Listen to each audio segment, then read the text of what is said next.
Steve Balestrieri March 31, 2019 at 5 a.m. Eastern Time. Good morning, here is your Sunday Patriots News 0331 and AFC East Notes.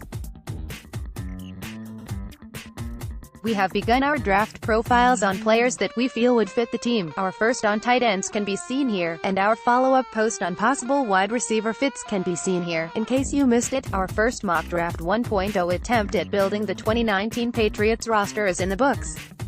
You can recap it here. You can expect the Patriots to be very active in this one, moving around the board due to having 12 draft picks and half of them in the first 101 picks.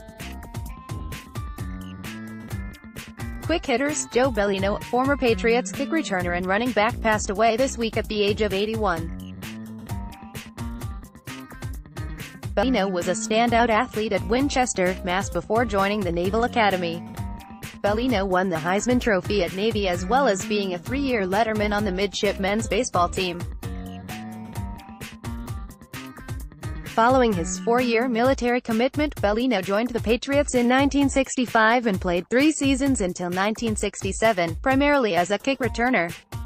His only NFL touchdown came on a 25-yard pass from Babe Parilli on October 8, 1966, against the Bills.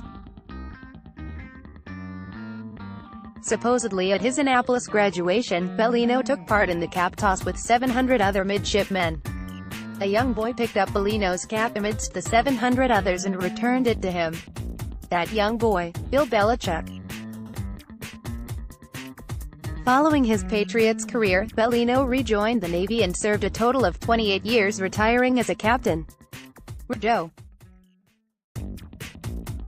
Bill Belichick and Joe Cardona were on hand at Gillette Stadium this week to spend time with the Navy lacrosse team who were practicing there before their game against Holy Cross. Belichick is never one to turn down an opportunity to spend time with the Navy cadets or put a lacrosse stick in his hand. New replay for OPI, not a fan. It doesn't solve what is or what isn't pass interference, and now the subjective part of this falls to some unnamed staffer in New York who decides if a play is truly a foul or not. Richard Sherman said the NFL can control the outcome as they see fit because every defendable pass looks like pie in slow motion. Malcolm Mitchell was back in Boston and sat down with ESPN's Mike Reese and spoke about his retirement after just 1 season in the NFL due to chronic knee issues. Mitchell told Reese that his plans are still flexible, but he will always have that one shining moment in the Super Bowl. With football, it is easy to see into the future and build an idea of where you want to end up. With that gone, it has been a little hazy to see where I will end up. But one thing I hope people in New England know is that I made sure I went out a Patriot. Wide receivers and tight ends are the talk of Patriot Nation right now, specifically the lack of them currently on the roster. So fans will be happy to note that the team has met with or is bringing in WRAJ. Brown, N'Keal Harry, and J. Sternberger in the upcoming days. Sternberger in our draft profiles was marked as a great fit.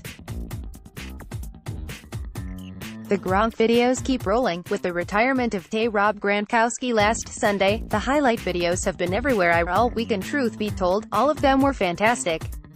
Gronkowski had so many highlight plays, one could literally spend hours watching his tape. The word best describing the big guy was genuine. He was always just a big-hearted kid trapped in an enormous man's body. There was no acting for him. What you saw is what he truly is. But for all the partying he did, there was always a smart element to it. He had his bus and a designated driver, and he never got in any trouble. On the field, he was all business and his work ethic was unquestioned. We've seen countless great catches, and his ability to attack the seams of the defense while drawing 2, 3 and at times 4 defenders was legendary. But as a blocker, there are none better. In the 2011 AFC Championship game, the Patriots had him blocking the big immovable Haloti Ngata one-on-one, and he opened a hole for a Patriots rushing touchdown. In the 2018 AFC Championship game, they left him in to block Dee Ford, the Chiefs' best pass rusher, all alone. Any other teams today get tasked with that kind of blocking responsibility. Anyone? Bueller? No way. One of the best Gronk videos we saw this week was from the outstanding work of Brian Baldinger, who does a tremendous job of breaking down tape. In this one from the NFL, he shows how versatile the big man truly was. Happy Trails 87. The best tape we've seen, ever. Tape don't lie. At Rob Gronkowski leaves the Patriots with big shoes to fill. Via at Baldinful, pic.twitter.com/b2scleogrr, NFL, at NFL, March 28, 2019. Schiano abruptly quits. Mayo back on board. Greg Schiano, who was never actually announced as the Patriots defensive coordinator, has stepped down to spend more time on my faith and family. The exodus for Patriots coaches leaving the team since the Super Bowl win over the Rams has now reached 5. Schiano was widely thought that he'd assume the mantle as the defensive coordinator with the loss of Brian Flores. But now his departure leaves a gaping hole in what was already a really depleted defensive staff. But the good news was that the Patriots hired former linebacker Jared Mayo to take over the linebackers. Mayo was described by Teddy Bruschi when he was drafted out of Tennessee as an old soul, meaning he was very mature and already had great leadership qualities. While a player, Mayo was considered a coach on the field, and many of the players called him Bill Jr. One coach who may be tasked with more responsibilities this season is former Wisconsin and Arkansas head coach Bret Bielema. He was hired as a defensive consultant to Bill Belichick last year. Before becoming a head coach, he was a linebacker coach and the defensive coordinator at Wisconsin. But as far as the defensive coordinator, that will probably fall back to Belichick. The Patriots are in on Josh Rosen and everyone else. Prior to the 2018 NFL Draft, the Patriots were reportedly to be very interested in QB Josh Rosen, who was taken by the Cardinals in the first round. Now with a new regime in place, the Cardinals are supposedly coveting Kyler Murray in the draft and are reportedly going to cut ties with Rosen after saddling him with a terrible supporting cast after just 1 year. And yes, the Patriots are one of 3 teams in on Rosen as the Cardinals look to trade him. Yawn, wake me when the deal happens. Is there ever a free agent or player rumored to be on the trading block who isn't rumored to be on the Patriots' radar? I think a lot of agents and team GMs use the Patriots as leverage to draw the price up by leaking out, "Isn't that a daisy?" that the Patriots are in on. That isn't to say a deal for Rosen isn't a possibility, but these things happen so frequently, I wouldn't be betting the house on it. Stay tuned. Better pro than college player? Yes, it happens. In some of our recent pre-draft writing, I got an email from one reader who took great exception at my comment that a player could be a better professional and have much better production than he did as a college player. While I won't print his name, he asked, "Are you out of your ******ing mind?" and finished his thoughts off with, "If he doesn't produce in college, then he won't in the pros." So, to answer both comments, to the first, I'd say, quite probably, and my family has accused me of such often. As to the second, the NFL is chock full of players who produce at a much higher rate than they ever did in college.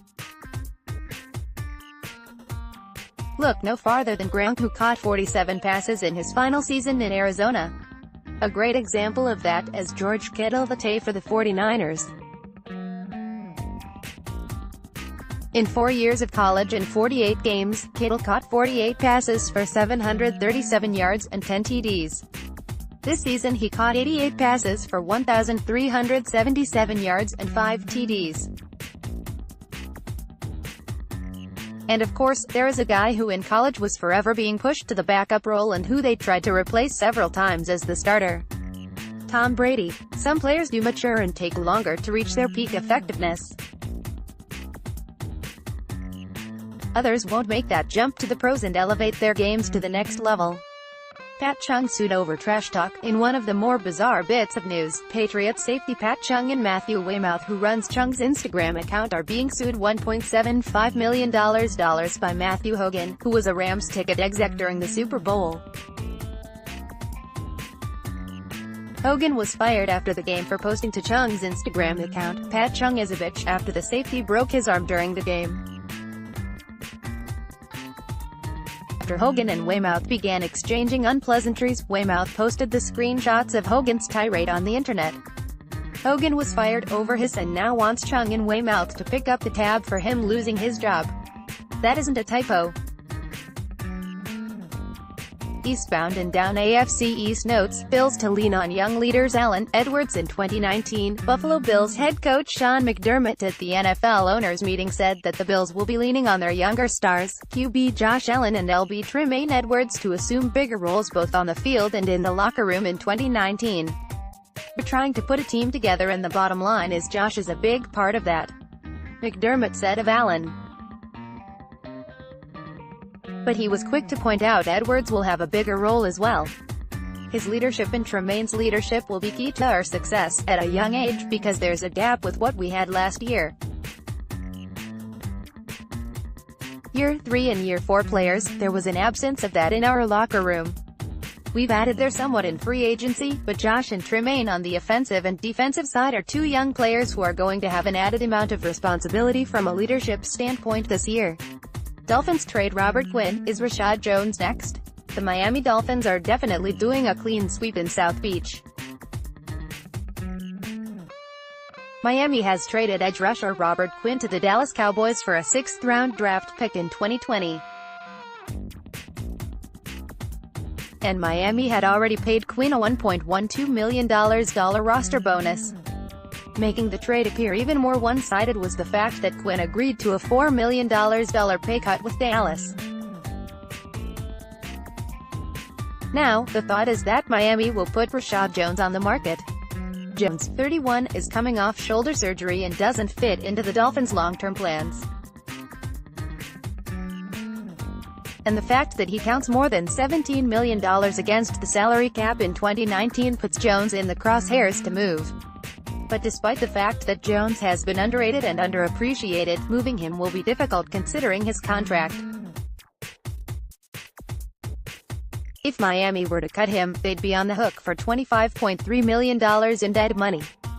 Sal Pal, Jets have changed the balance of power in the division. The New York Jets have made some key additions and according to ESPN's Sal Pulantonio, not only have the Jets made the right moves to change the direction of the team, they've changed the balance of power in the division.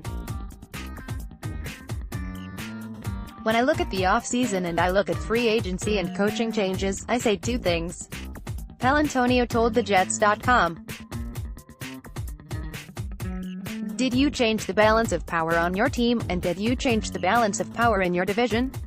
I think the answer to the first question is definitely yes. Palantonio believes the addition of Greg Williams will mean a great deal to the Jets' defense, bringing a renewed sense of energy as well as accountability to the gangrene defense. Le'Veon Bell changes the balance of power within the division. Palantonio said, "To me, if the team can run the ball, that takes pressure off your second-year quarterback. That's pretty obvious. And you need to do that. If you calm him down and keep him on schedule with the running game, the formula is you will win more football games. Having the Jets into Gillette Stadium in Week 1 would be a great way to kick off the season. That is a great Week 1 matchup and the rivalry and unpleasantries will reach new heights." Follow me on Twitter at SteveUp7SFG or email me at emailprotected. Listen to our Patriots 4th and 2 podcasts on Blog Talk Radio as Russ Goldman, Derek Havens and myself from PatsFans.com discuss the latest Patriots news and game analysis.